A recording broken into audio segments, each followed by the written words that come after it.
સર્વોદય સહકારી બેંકમાંથી બેંકનું સ્ટેટમેન્ટ કેવી રીતે ડાઉનલોડ કરવું? બેંકની વેબસાઇટ પર જઈને તમારે ઇન્ટરનેટ બેન્કિંગ ઓનલાઈન બેન્કિંગ પર સિલેક્ટ કરવાનું છે. ત્યારબાદ તમને પેજ ઓપન થશે.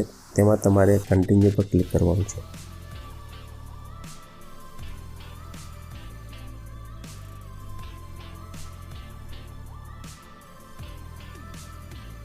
દોસ્તો, વિડીયો સારો લાગે તો શેર કરજો, જેથી સ્ટેટમેન્ટ કાઢવામાં કોઈ લોકોને તકલીફ પડતી હોય તો તેને મદદ મળી રહે.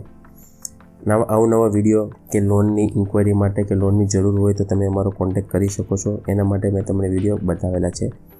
તો અહીંયા તમારે નાખવાનું છે તમારું યુઝર આઈડી.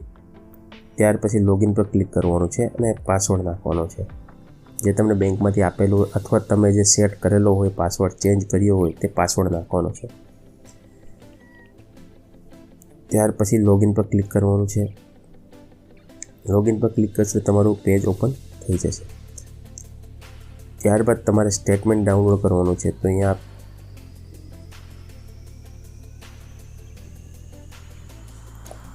એકાઉન્ટમાં જઈને તમારે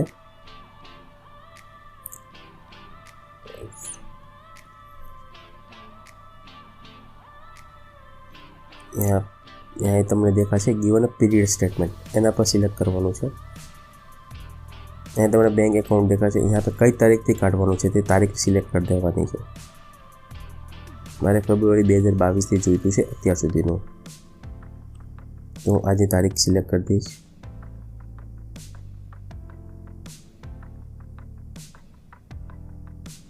અને વ્યૂ પર સિલેક્ટ કરવાનું છે.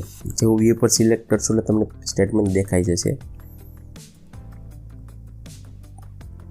ત્યાર પછી તમારે આ સ્ટેટમેન્ટ ડાઉનલોડ કરવા માટે બે ઓપ્શન હશે, PDF અને એક્સેલ. તો તમારે PDF પર સિલેક્ટ કરવાનું છે અને તમારું બેંકનું સ્ટેટમેન્ટ ડાઉનલોડ થઈ ગયું.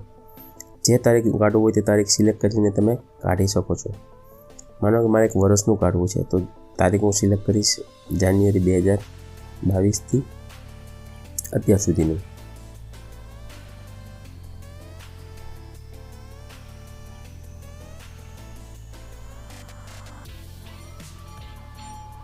તો આ થયું.